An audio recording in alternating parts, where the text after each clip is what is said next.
A 22-mile stretch of paradise in Indian River County is disappearing. Not from a hurricane, not from a single storm event, but from a quiet, relentless consumption by the Atlantic Ocean. As of May 2026, a new scientific analysis has confirmed that 86% of this county's barrier island shoreline is now designated as critically eroded.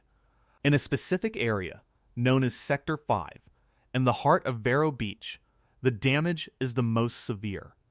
The sand that has defined this coast for generations is simply gone. Buildings that once stood behind a wide buffer of dunes now look out over a diminished shore. The line between high tide and private property is blurring, and what was once a gradual, manageable process of sand loss has become a runaway problem measured in feet per year.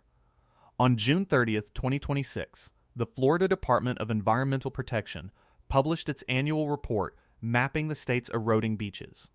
The document confirmed what residents already knew. The map of what is critical is expanding. The coastline is redrawing itself in real time. But here is the detail that tells the real story. The erosion isn't just about losing a place to lay a towel. It is a symptom of a much larger physical transformation happening under the entire state. The ocean is not just rising, it is accelerating. And in Florida, the sea doesn't just attack the coast, it comes up from below. To understand what is happening to Florida, you must first understand the ground it is built on. The state is a peninsula of porous limestone, a hard sponge. For a century, developers sold a dream built on dredging this swampy bedrock, creating waterfront real estate just a few feet above sea level. You could build a seawall around a sponge, but if you set that sponge in a rising bowl of water, the top of the sponge still gets wet. This is Florida's existential dilemma. As the ocean rises, it doesn't just pound the shoreline with waves. It forces salt water through the Swiss cheese geology underground, pushing up through storm drains, contaminating freshwater wells, and turning inland yards into saltwater swamps. This is why the traditional defenses do not work. You cannot build a wall high enough to hold back an ocean that is also coming up from beneath your feet. The speed of the change is what has caught scientists off guard. At the tide gauge on Virginia Key in Miami, the water has risen 8 inches since 1950. But the rate is not linear. It is a curve, bending sharply upwards. Brian McNulty, a senior research associate at the University of Miami's Rosenstiel School, has been tracking this acceleration. It took around 80 years for the ocean there to rise by 1 foot. Following NOAA's intermediate high projection, the next foot will take only 30 years. The foot after that? 20. The water is now rising at a rate of 1 inch every 3 years. That is not a geological timescale. That is the timescale of a home mortgage. This is the part the headlines do not capture. It is not just about melting ice at the poles. The acceleration has local drivers that are making Florida's problem uniquely severe. One of them is invisible, offshore, and dying. Florida's coral reefs are not just a tourist attraction. They are a critical piece of infrastructure. They are the state's first line of defense, a natural breakwater that dissipates the energy of incoming waves before they can reach the shore. As they die off from warming, acidifying waters, that protection vanishes. A United States Geological Survey study, published on February 3, 2026, quantified the threat. They demonstrated that the physical degradation of the reefs will exponentially increase coastal flood risk. Continued reef loss, the model projects, means annual flooding will inundate an additional 8.7 square kilometers of land. Nearly 5,000 kilometers of coastal roads will be exposed to damaging floodwaters. The reefs are underwater speed bumps, and they are being removed, one by one. The death of the coral is an ecological tragedy, but it is also a structural engineering failure. It allows the ocean to function as a battering ram against the coast, amplifying the erosion that is already eating away at places like Indian River County. Then there is the heat. In the Gulf of Mexico, a phenomenon called the loop current is behaving abnormally. In recent years, massive ocean eddies spinning off this current have grown by 50% in surface area. These eddies are pulling enormous volumes of warm Caribbean water into the Gulf Basin. And because warm water physically expands, this thermal expansion is artificially pushing sea levels higher against Florida's west coast. It is a separate, parallel accelerator, independent of glacial melt, happening right in the state's backyard. The sponge is being squeezed from all sides. Now, here's the part nobody is putting on the news. In the face of this accelerating crisis, the Florida property market has not crashed. It has boomed.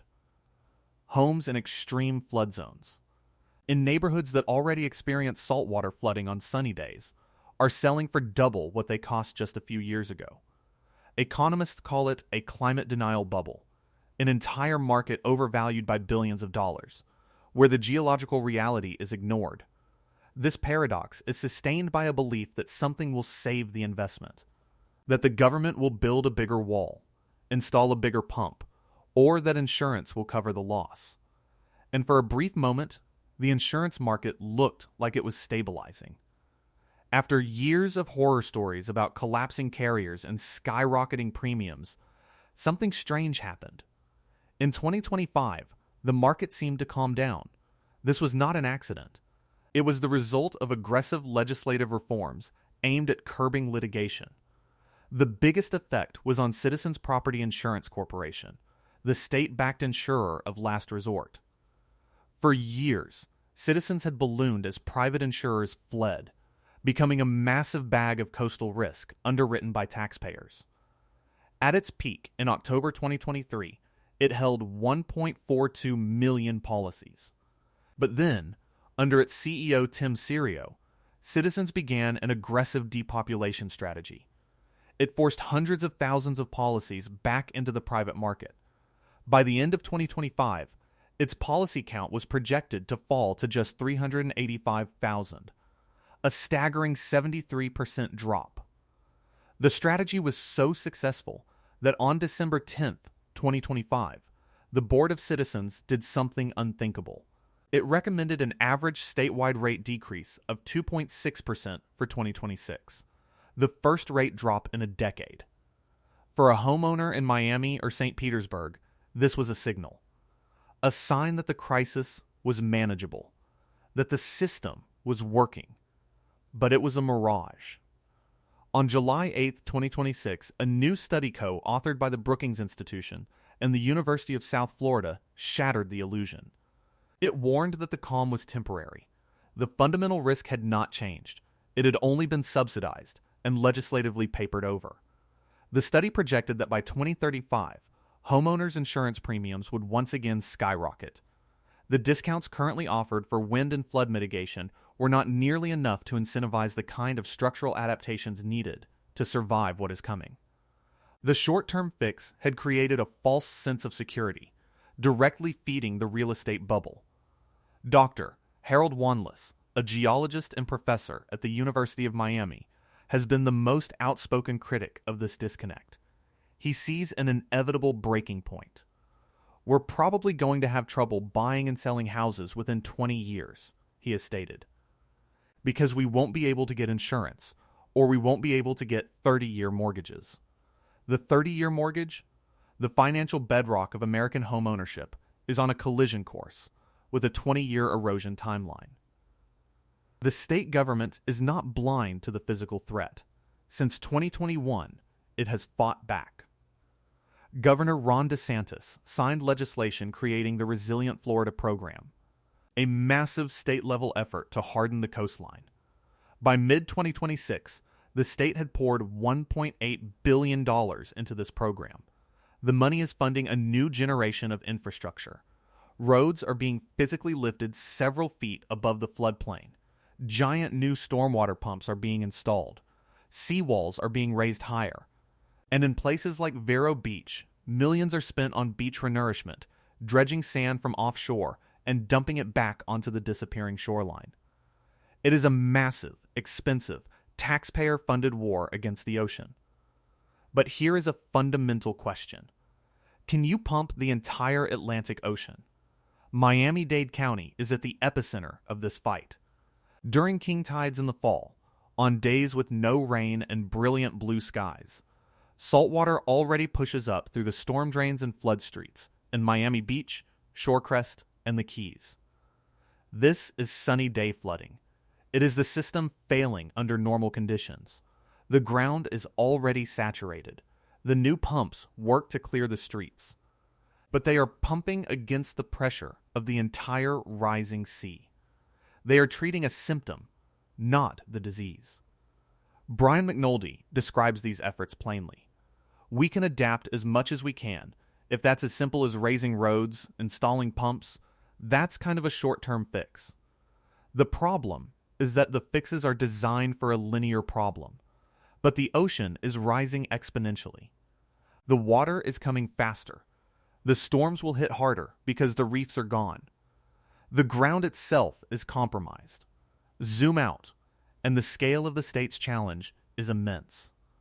Over 400 miles of Florida's 825 miles of sandy beaches are now designated as critically eroded. That number will grow with the DEP's next report, and the one after that. Under the Resilient Florida program, 95% of Florida's coastal counties and municipalities are on track to have completed comprehensive vulnerability assessments by the end of 2026. They are meticulously mapping their own demise. These reports, funded by state grants, will show precisely which roads will be underwater, which hospitals will be cut off, which power substations will be flooded. They know what is coming.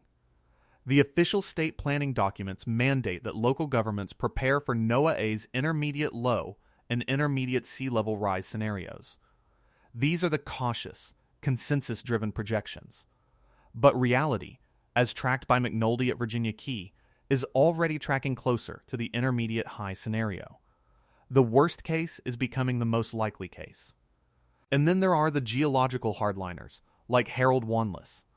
He argues that even these models are too conservative. He points to the paleoclimatic record, which shows that ice ages don't end with a gradual trickle. They end with rapid pulses of sea level rise as massive ice sheets collapse. He warns that South Florida could see a 3-foot rise within 30 years, and 5 to 6 feet by the end of the century.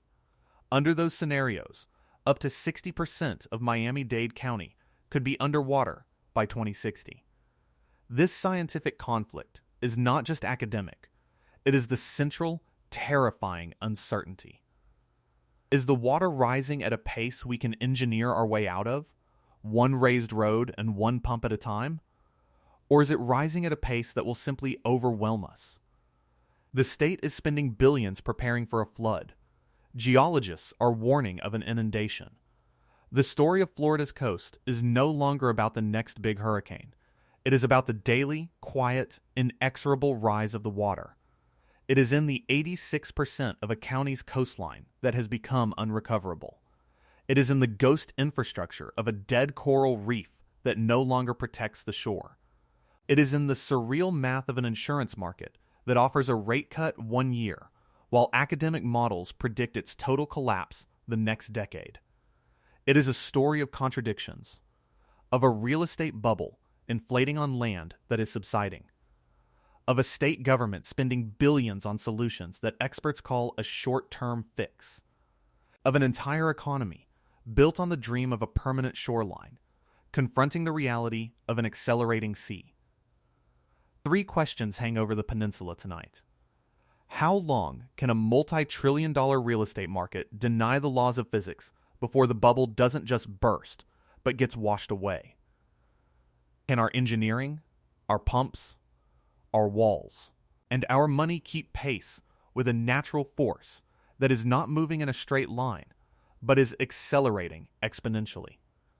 And what does it mean to live in a place built on a sponge, when the water level in the bowl is rising, and the ocean is no longer just at your door, but is already under your floor? The evidence is no longer in future projections. It is in the tide gauge at Virginia Key, ticking up 1 inch every 3 years. It is in the salt water bubbling from a storm drain in St. Petersburg on a perfectly sunny afternoon. It is in the sand missing from Vero Beach. The change is here. And it is moving faster than anyone predicted.